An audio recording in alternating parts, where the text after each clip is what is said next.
I remember, I was somewhere and it, went to the restroom and, you see a little spot and I'm like, your period. Who are you? Like, I ain't seen you in a minute. Okay. Called my friends. I was like, guys, it's back. It's back. Oh my God. So it comes back in grand style.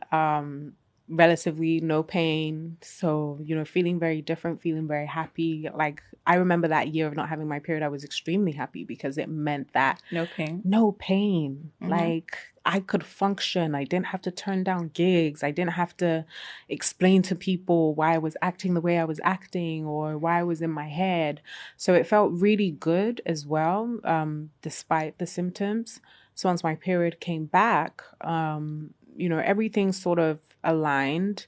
And then I felt like I needed to talk about this.